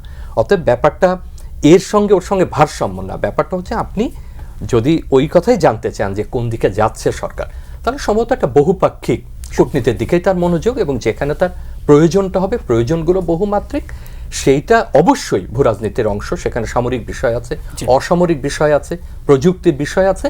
নির্ভর করছে আমরা ভিয়েতনাম বা এরকম দেশগুলোর মতো কি করে এই অংশীদারিত্বের ব্যাপারটা আমরা সেখান থেকে আদায় করে নিয়ে আসবো। তবে আমি আবারও এই কথা বলে শেষ করব, আমাদেরকে তো ঠিক হতে হবে। আমরা যদি আভ্যন্তরীণ পদ্ধতি উন্নতি না করি, তাহলে কোনো সফরে আসলে এবং কোনো বিনিয়োগে আমাদের কাজে আসবে না। জি, এম হুমায়ুন কবির, প্রায় 2 বছর পর বাংলাদেশিদের জন্য ভারতের ট্যুরিস্ট ভিসা চালু। দীনেশ ত্রিবেদী সংবাদ সম্মেলন করে ঘোষণা দিয়েছেন। শুরুতে যে কথাটা বলছিলাম, নানা ইস্যু আছে, এখনো অমীমাংসিত ইস্যু আছে, আস্থার জায়গাটা এখনো পুরোপুরি পুনরুদ্ধার হয়নি, পুশিনের সমস্যা আছে। সেই জায়গায় ঢাকা দিল্লি সম্পর্কে আসলে বরফ গলা শুরু হলো কিনা? ধন্যবাদ আপনাকে। এই কথাটা আমরা বলছি অনেকদিন ধরে, মাস কয়েক হয়ে গেল তো, নতুন সরকার আসবার পরেই আমরা বলছি যে বরফ গলা শুরু হচ্ছে। তবে আমার ধারণা দুই দিক থেকেই একটা চিন্তা আছে, সম্পর্ককে স্বাভাবিক করতে হবে, কিন্তু বাস্তব অবস্থা সেই জায়গাতে আমাদেরকে খুব বেশি সহায়তা করছে বলে মনে হচ্ছে না। তবে এই রাষ্ট্রদূত এখন যিনি হাইকমিশনার এসছেন, তার নিয়োগটার মধ্য দিয়ে কিন্তু একটা মেসেজ আছে। মেসেজটা হলো এই যে ভারত সরকার শুধুমাত্র পেশাগত কূটনৈতিক দিক দিয়ে বাংলাদেশ সম্পর্ককে দেখতে চাচ্ছেন না, তারা বাংলাদেশটাকে যথেষ্টই গুরুত্ব দিচ্ছেন, এবং সেই গুরুত্বের জন্যই এমন একজন ব্যক্তিকে হাইকমিশনার করে পাঠিয়েছেন যিনি সরাসরি ভারতের নেতৃবৃন্দের সাথে যোগাযোগ করতে পারেন, কথা বলতে পারেন। তাতে করে যেটা হয়, ধরেন সিদ্ধান্ত গ্রহণ প্রক্রিয়ায় বাংলাদেশটার গুরুত্বটা ওখানে অনেক বেশি পাওয়ার সুযোগ তৈরি হয়েছে। এবং আজকে তিনি তার পরিচয়পত্র পেশ করেছেন, পেশ করে আনুষ্ঠানিকভাবে পেশ করার পরে তিনি গুলশানে সেন্টার আছে, ওখানে আমি মনে করি যে ঘোষণার দিক থেকে এটা খুবই অ্যাপ্রোপ্রিয়েট একটা অপরচুন মোমেন্ট। বলছিলাম যে ভিসাটা, হ্যাঁ, আমরা কিন্তু এটা আমাদের দিক থেকে অনেকদিন ধরেই দাবি ছিল, কারণ আমরা বাংলাদেশ সরকার, আমরাও মাঝখানে ভিসা বন্ধ করেছিলাম, কিন্তু বাংলাদেশ সরকার, নতুন সরকার আসবার পর কিন্তু ইউনিল্যাটারালি আমরা ওপেন করে দিয়েছি। তো আমাদের প্রত্যাশা ছিল যে ভারতের সাথে সাথে এটা করলে ভালো হতো, তো হয়নি। আজকে তারা বলেছে 28 তারিখ থেকে তারা ভিসা, কিন্তু কিছু কিছু সমস্যা তো যেই থাকছে। পুশিন বলি, সাম্প্রতিক সময়ে প্রধানমন্ত্রীর একজন উপদেষ্টার সাথে যে সেই জায়গাগুলোতে আপনি সব জায়গায় আনতে পারবেন না, তো এটা একটা সমস্যা। তো এই সমস্যার যদি সমাধান হয়, একটা সমস্যা কমলো। এবার আসেন তারপরে সমস্যা, তারপরে উনি দায়িত্ব নিয়েছেন, এখন তার সাথে কথা বলে সরকারি পর্যায়ে বলা যাবে যে আপনি এখন এটা সমাধান করেন, তখন উনি প্রয়োজনে কথা বলতে পারবেন। তো সেটা যদি সমাধান হয়, ধরে নিচ্ছি সমাধান হয়, তখন হয়তো বলবে ঠিক আছে আমাদের একটা ভিজিট হোক, তাইলে একটার পর একটা আলোচনা করে সব তো একসাথে করা যাবে না। আর বাংলাদেশ ভারত সমস্যাটার মধ্যে শুধু মানে ম্যাটেরিয়াল কন্ডিশনস না, ইমোশনাল কন্ডিশন আছে একটা বড় উপাদান। কিন্তু এখন বিশেষ করে এই 24-70 বাংলাদেশে যেটা বলছিলাম, আমরা একটা বড় আস্থার সংকট আছে। আস্থার সংকট আছে, মর্যাদার সাথে সমতার ভিত্তিতে আমরা এখন ডিফাইন করবেন কীভাবে আপনি। কিন্তু আমরা এইটা আমরা বোধ করি যেটা হওয়া উচিত, আমাকে সমানভাবে ট্রিট করতে হবে, ডিগনিটি আমার রক্ষা করতে হবে। এখন সেইগুলোও কিন্তু আপনার এই আলোচনার মধ্যে আসবে। এবং এই যে প্রফেসর সাহেব বললেন একটা কথা, যে আমাদের তো গঙ্গা চুক্তি রিনিউয়াল টাইম এই বছরে শেষ হবে। এখন এটা আপনি কি করবেন? এটা তো আলোচনা ইতিমধ্যে টেকনিক্যাল পর্যায়ে আলোচনা শুরু হয়েছে, কিন্তু শেষ বিচারে এটা পলিটিক্যাল সিদ্ধান্ত ফাইনালাইজ তো করতে হবে। এখন তো এমন খুব বেশি সময় কিন্তু নাই হাতে। তো এটা খুবই আমাদের জন্য গুরুত্বপূর্ণ, কারণ একটাই মাত্র নদী 54টা নদীর মধ্যে, যেটা নিয়ে অন্তত একটা চুক্তি এখনো পর্যন্ত আছে। তো কাজে এটাকে আমার ব্যক্তিগত ধারণা যে এই চুক্তিটাকে আমরা নবায়ন করতে পারা দরকার। আর আমরা যেহেতু পদ্মা ব্যারেজের গল্প বা এখন সিদ্ধান্ত নিয়েছি, তো সেখানেও কিন্তু পানির ফ্লো, যেটা দুজনে বললেন, নাসিমা আপা এবং যেটা বললেন, যে আমাদের দুইটা বিষয় কিন্তু একসাথে আমাকে সাইমালটেনিয়াসলি হ্যান্ডেল করতে হবে। একটা হচ্ছে ফ্লো, পানির প্রবাহ, আর একটা হচ্ছে ম্যানেজমেন্ট, ব্যবস্থাপনা। একটাকে বাদ দিয়ে আপনি একটা করতে পারবেন না। তো কাজে সেই জায়গায়ও আমাদেরকে কুশলী হতে হবে। আমরা ইমোশন আছে, কিন্তু তার পাশাপাশি এই রিয়েলিটিগুলো তো বাদ দিলে আমার চলবে না। ভারতের সাথে ধরেন ব্যবসা বাণিজ্যের ক্ষেত্রে তারাও কিছু এখন রেস্ট্রিকশন দিয়ে রেখেছে, এগুলো যদি আমরা তুলতে পারি।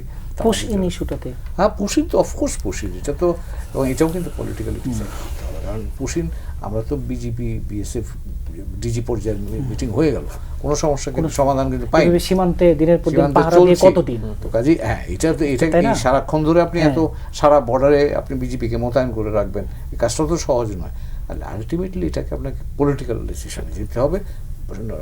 আমার ধারণা নীতিগত পর্যায়ের কোনো একটা যোগাযোগের মাধ্যমেই রাজনৈতিকভাবে এই ব্যাপারে এই জায়গায় ভারতের ওই পাশের রাজনৈতিক সদিচ্ছার ঘাটতি দেখেন কিনা? ঘাটতি বলবো আমি, হ্যাঁ ঘাটতি কিনা জানি না, কিন্তু এটা একটা জটিলতা যে হয়েছে। পশ্চিমবঙ্গ সরকার বিশেষ করে যেভাবে, অবশ্য পশ্চিমবঙ্গকে দোষ দিই কেন, ওর সাথে বিএসএফ কাজ করছে না। তো কাজেই এখানে আছে একটা রাজনীতি তাদের আছে, এবং সেই রাজনীতিটার কারণেই আমার ধারণা এটা তো এই জিনিসটা আছে। এবং সেই জন্য বললাম যে এই ব্যাপারে সিদ্ধান্ত আসতে গেলে আপনাকে পলিটিক্যাল এনগেজমেন্ট ছাড়া আপনি এই সমস্যার সমাধান পাওয়াটাও কঠিন হবে বলে আমার মনে হচ্ছে। জি, নাসিম ফেরদৌস, আপনি কি তাই মনে করেন কিনা যে দিন শেষে পলিটিক্যাল এনগেজমেন্ট ছাড়া আসলে ভারতের সাথে যেই নানা ইস্যু, সেটা পুশিন বলি, সাম্প্রতিক সময় যায়, এবং দিন শেষে আস্থার যে একটা বড় সংকট তৈরি হয়েছে, সেই জায়গাটা আসলে পুনরুদ্ধার সম্ভব না? আসলে আস্থার সংকট কিন্তু শুরু হয়েছে কিছুটা সাবেক প্রধানমন্ত্রীকে তারা যে ইয়েটা দিয়েছে, এর থেকে বেশি করে আস্থার সংকটটা শুরু হয়েছে। এটা রিজলভ করতে পারলে আমার মনে হয় কিছুটা মানে সম্পর্কে একটু স্থিতিশীলতা আসতো। সেই জায়গাটাই তো ভারত একেবারে চুপ। হ্যাঁ, ভারত চুপ, কিন্তু কথা হচ্ছে যে আমরা ভারত চুপ, কিন্তু বাংলাদেশের মানুষেরও তো মানে মানুষের যে ইয়েটা আর কি, সেটা একটু বেশি আমার কাছে মনে হয়। এখন তো একটা সরকার এসছে, নির্বাচিত সরকার এসছে, তাকে তার পদক্ষেপগুলো নিতে দেন। সে তো আর মানে হুট করে কোনো কাজ করতে পারবে না, তাকে তো সম্পর্ক আগে সমৃদ্ধ করতে হবে, তারপর এই ব্যাপারে আলাপ আলোচনা হতে পারে। সুতরাং সেখানে আপনার সম্পর্কটাকে এগিয়ে নিয়ে যাওয়ার জন্য আমাদের সরকারকে নিশ্চয়ই কিছু পদক্ষেপ নিতে হবে, এবং সেখানে আস্থার সম্পর্কটা আনার জন্য আমাদেরকেই পদক্ষেপ নিতে হবে। আমরা যদি সারাক্ষণ এই তিস্তার পানি বন্টন এগুলো যদি পাবলিকলি আমরা যেভাবে আলোচনা করি, ভারতে কিন্তু তারা কি এইসব নিয়ে কখনো আলাপ করে না আমাদের সাথে শেয়ারের ব্যাপারে, বা ইভেন এই যে বর্ডারে যে এত গন্ডগোল হয় আমাদের, এই যে পুশিন বা সীমান্ত হত্যাও যে হয়, এগুলো সীমান্ত হত্যা কজন জানে ভারতে এগুলোর ব্যাপারে? আমরা কিন্তু এটা খুব ফলো করে বলি, তো প্রয়োজন যতটা আছে তার চেয়ে অনেক বেশি বলি। আমরা আমাদের সরকারকে কিন্তু তার কূটনৈতিক যে ইয়েটা আছে সেটা দিয়ে এগিয়ে যেতে আমরাই তাদেরকে বাধাগ্রস্ত করি। সেখানে যদি আমরা সরকারের কাছে উপরে আস্থা রাখি এবং তাদেরকে যদি তাদের যেরকম চিন্তাধারা আছে সেটাকে এগিয়ে নিয়ে যে সহায়তা করি, সাহায্য করি, বিশেষ করে সংবাদ মাধ্যম, আপনারা যেহেতু অনেকেই সংবাদ মাধ্যমের সাথে আছেন, সংবাদ মাধ্যমের একটা দায়িত্ব হওয়া উচিত যে পানি বেশি ঘোলাটে না করা। কারণ একটা সেন্সিবল ওয়েতে এটাকে একটা ব্যালেন্সড ওয়েতে রিপোর্টিং করা দরকার। সেখানে কিন্তু আমরা খুব বেশি মানুষকে উস্কে দিতে পছন্দ করি, মানুষকে এবং একটা বড় জিনিস আমাদের মধ্যে যে আছে যে সেটা হচ্ছে যে নলেজের ডেপথটা কিন্তু খুব কম। কয়টা বাংলাদেশি জানে আমরা সত্যিকার অর্থে কতখানি পানি, কয়টা এই যে আমরা চুয়ান্ন নদী বলি, আসলে চুয়ান্ন নদী আমরা শেয়ার করি কিনা, কতখানি শেয়ার করি, কোনটার ডিমার্কেশন হয়েছে কোথায় হয়নি। অনেক নদী আছে আমাদের যে বর্ডার এলাকার যে সীমানাটা সেটা নদীর মাঝখান দিয়ে যায়, সেগুলো কিন্তু এখনো ডিমার্কেটেড না আজকে 55 বছরেও। তো সুতরাং এইগুলো নিয়ে তো কেউ চিন্তা করছে না, খালি তিস্তার পানি আসে না বা তিস্তার পানি বেশি আসে, এগুলো নিয়ে একটা কিছু ধরিয়ে দিলেই সেটা নিয়ে বেশি করে দিলে সম্পর্ক তিক্ততা বাড়ে। সুতরাং ওখান থেকে বেরিয়ে আসতে হবে। ভারতের সাথে আমাদের সম্পর্ক সবসময় ভালো রাখতেই হবে, কারণ আফটারঅল ওই প্রতিবেশী। জি, অবশ্যই যে সম্পর্কের তিক্ততা থেকে বেরিয়ে আসা এবং ঢাকা দিল্লি সম্পর্ক যদি এভাবে বলি যে তলানিতে গিয়ে ঠেকেছিল, সেই জায়গায় আজকের ঘোষণা এবং সামগ্রিক পরিস্থিতি। আপনি নিজেও পুশিনের কথাটা বেশ কয়েকবার বলছিলেন। ভিয়েতনামের স্বাধীনতা যুদ্ধে কে সহায়তা করেছিল? চীন। চীনের বেইজিংয়ে একটা সামরিক জাদুঘর আছে, সেখানে আমি গিয়ে দেখেছি যে একটা F-6 বিমান, সেখানে 8টা মার্কিন যুদ্ধ বিমান মানে ফেলে দিয়েছিল, তার স্টার মার্কগুলো আছে। সেই পাইলটটার নাম ছিল ওয়েন ভি বা এরকম কিছু। তিনি একজন চীনের জাতীয় বীর। তিনি ভিয়েতনাম যুদ্ধে চীনের মানে নিজে অফিসার হওয়ার পরে ভিয়েতনামের পক্ষে যুদ্ধ করেছিলেন। বলতে গেলে ভিয়েতনাম তৈরি করেছে চীন, হ্যাঁ, হোচিমিন বা জেনারেল গিয়াপ এদেরকে সমস্ত কিছু দিয়ে তৈরি করেছে চীন। চীন কবার ভিয়েতনামকে বলে আমি তোমাকে স্বাধীন করে দিয়েছি, আমি তোমাকে স্বাধীন করে দিয়েছি, তুমি আমার প্রতি কৃতজ্ঞ থাকো, তুমি আমার প্রতি কৃতজ্ঞ থাকো, আমি তোমার নদীতে পানি দিব না, আমি তোমাকে এটা দিব না, ওটা দিব না, তুমি এখানে দিয়ে যেতে পারবে না, তোমার এখানে সরকারে নির্বাচন করতে পারবে না। হ্যাঁ, ওদের পররাষ্ট্রমন্ত্রী এসে বলবে যে না নির্বাচন হতে হবে। 1976 সালে না 1979 সালে চীন আপনার ভিয়েতনাম আক্রমণ করেছিল। যে জায়গাটা দিয়ে আক্রমণ করেছিল সেই বর্ডারে আমি গিয়েছি। সেখানে চীনের সৈনিক, যে এক্স সৈনিক রিটায়ার, তাদের কয়েকজনের সাথে আমি দোভাষীর মাধ্যমে কথা বলেছি।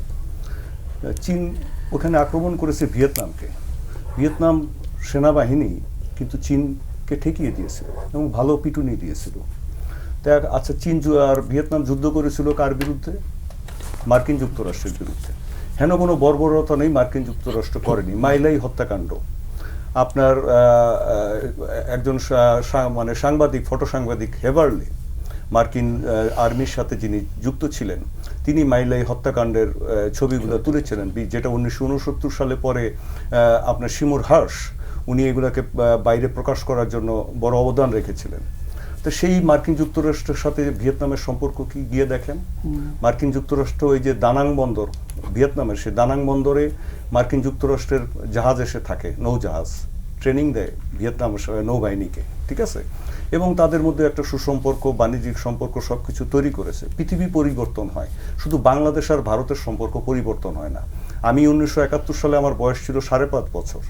বাংলাদেশ স্বাধীন হওয়ার পর থেকে এই পর্যন্ত যত কূটনীতি বলেন, যত সংস্কৃতি বলেন, যত সখ্যতা বলেন, 4069 কিলোমিটার বর্ডার বলেন, আমি একটাই জিনিস দেখে আসছি, তোমাকে স্বাধীন করে দিয়েছি।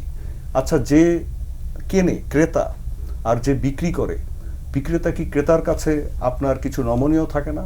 আমরা ভারতের কাছ থেকে চাল আনি, চিনি আনি, এই কি বলে আপনার পেঁয়াজ আনি, এখন আমরা আনি, তা ওদেরকে আমাদের প্রতি কৃতজ্ঞ থাকা উচিত না?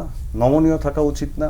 আপনি এই যে 2024 সালে আন্দোলন হয়েছে, এর মধ্যেও আমাদের 17.5 লাখ পর্যটক আপনার ভারত সফর করেছে, আর 4,80,000 গেছে এর মধ্যে চিকিৎসার জন্য, আর 25 সালে সেটা নেমেছে 4,70,000 মাত্র। তো 24 সালে আমরা যে আপনার পয়সাটা ওখানে খরচ করেছি রাফলি, সেটা হচ্ছে $2 বিলিয়ন। তো স্বাভাবিকভাবে যদি পূর্ণ ভিসা খোলে এবং মানুষ যাতায়াত শুরু করে চিকিৎসার জন্য, তাহলে এটা ধরেন $3 বিলিয়ন মতো চলে যাবে, আরো বেশি। তাহলে ওদেরকে আমাদের প্রতি কৃতজ্ঞ থাকা উচিত না? আমাদের কাছ থেকে আমাদের একটা লোককে ওখানে চাকরি করতে দেয়। আমি অত কিছু মানে সুশীল কথাবার্তা বা ধরেন ইন্টেলেকচুয়াল কথাবার্তা, এ ধরনের কথাবার্তা শুনতে শুনতে তো বড় হয়েছি। তো এখন বড় হতে হতে আমার বয়স এখন 61 বছর চলছে, আমি আর কতদিন এগুলো শুনবো? আমাদের পরবর্তী প্রজন্মের জন্য 54টা না 58টা না 540টা নদী আমি দেখার দরকার নাই। আমি পানি পাই কিনা সেটা থেকে, শুষ্ক মৌসুমে আমি 15 ভাগ পানি পাই। Just solve it. আমরা যদি সলভ করতে না পারি, get someone along with you, সেটা কে বের করেন, সেটা করেন, ওই সমস্ত দিয়ে আর চলবে না। এভাবে বাংলাদেশের মতো একটা রাষ্ট্র যেটা স্বাধীন হয়েছে যুদ্ধ করে, এই জাতিটা এরকম করে অনন্তকাল ধরে চলতে পারে না যে আলোচনা করব। How many years you take? More 55 years? জি, অধ্যাপক doctor S M Shamim Reza, ছোট্ট করে যে ঢাকা দিল্লি সম্পর্ক কতদিন শুধু আলোচনার উপরেই? আমার মনে হয় যে প্রায় প্রত্যেকেই সম্ভবত একমত হবেন যে কোনো বহুপাক্ষিক কূটনীতিতে একেবারে আপনি চুলচেরাভাবে বিশ্লেষণ করতে পারবেন না, এইভাবে পরিমাপযোগ্য না, এটা গাণিতিক না।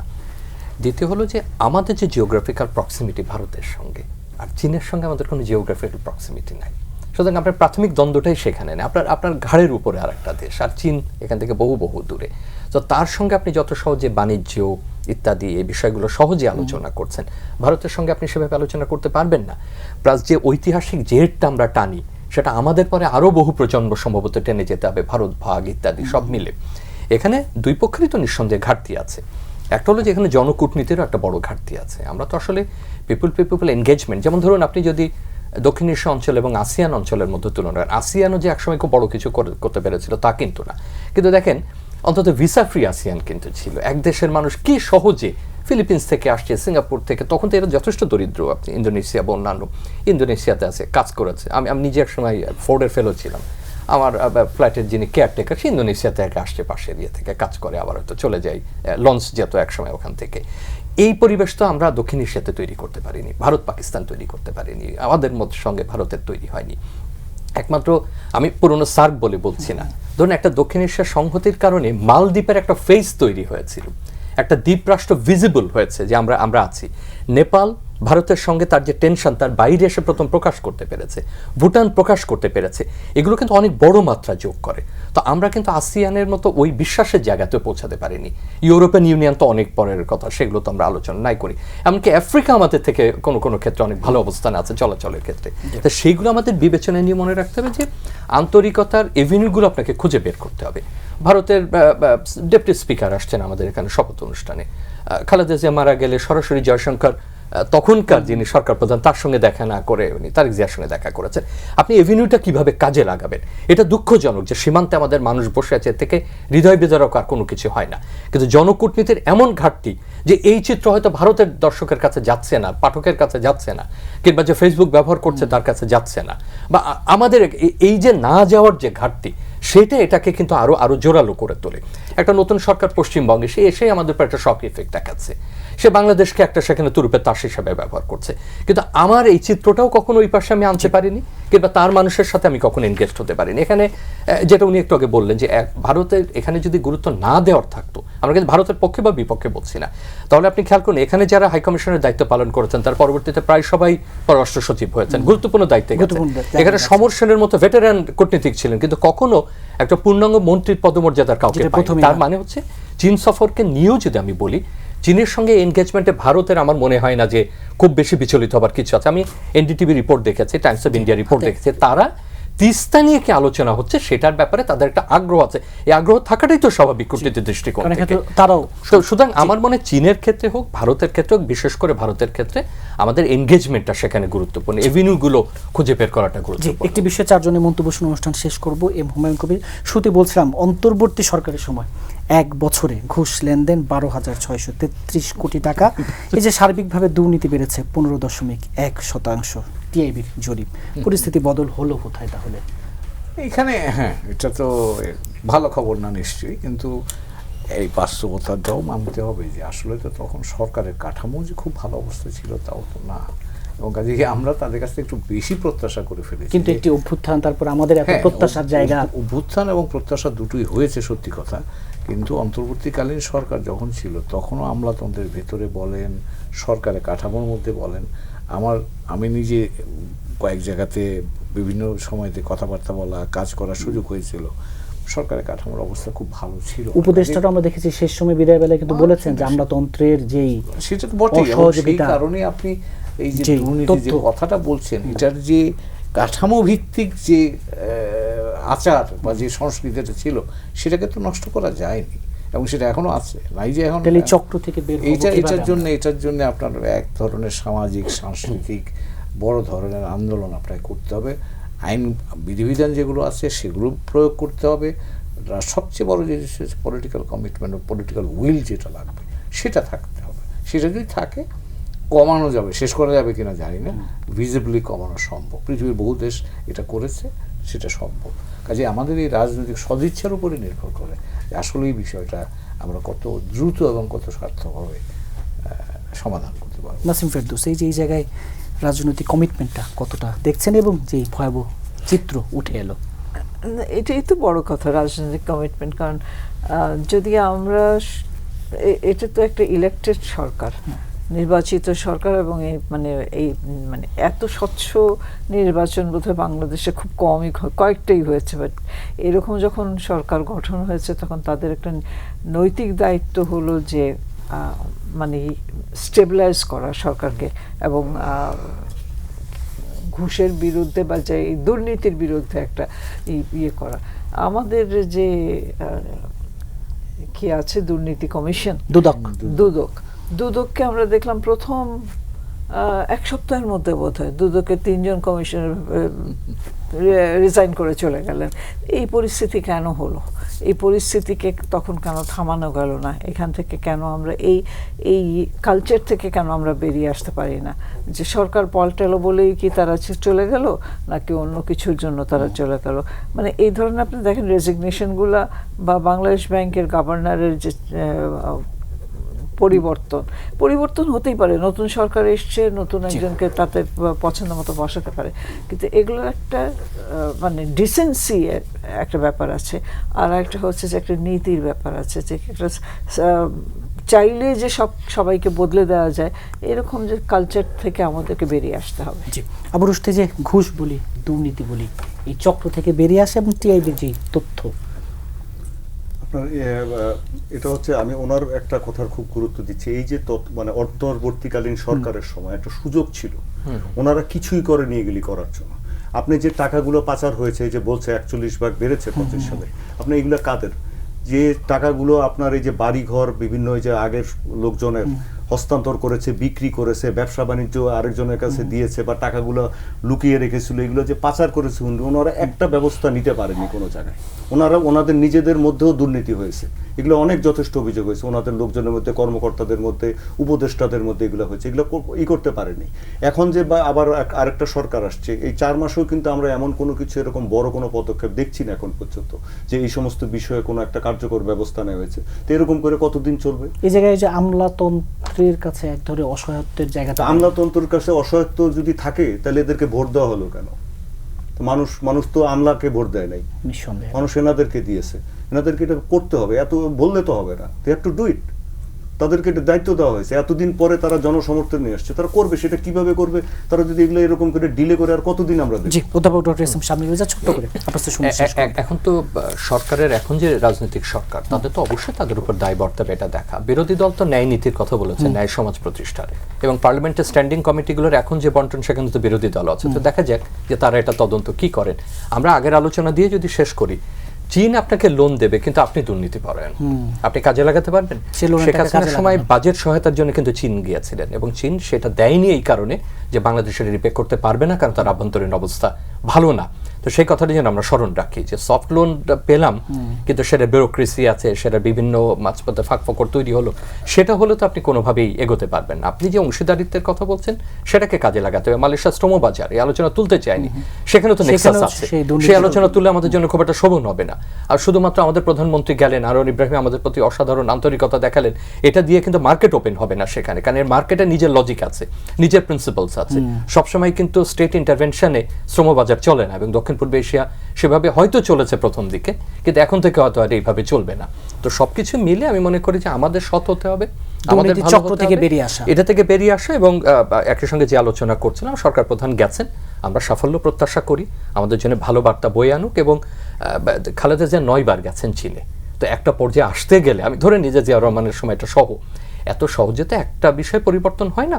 যাত্রা শুরু হলো, বিভিন্ন পর্যায়ে সফরগুলো হবে, কিন্তু ওই আপনি যেটা দিয়ে শেষ করছেন যে আমাদের ভালো হতে হবে, না হলে কোনো উপকার চারজনকে আজকে স্টুডিওতে সময় দেওয়ার জন্য ধন্যবাদ। দর্শক, বিএসআরএম গণতন্ত্র এখন আজ এ পর্যন্তই। আগামী সপ্তাহে আবারও দেখা হবে। সে পর্যন্ত ভালো থাকুন, সুস্থ থাকুন।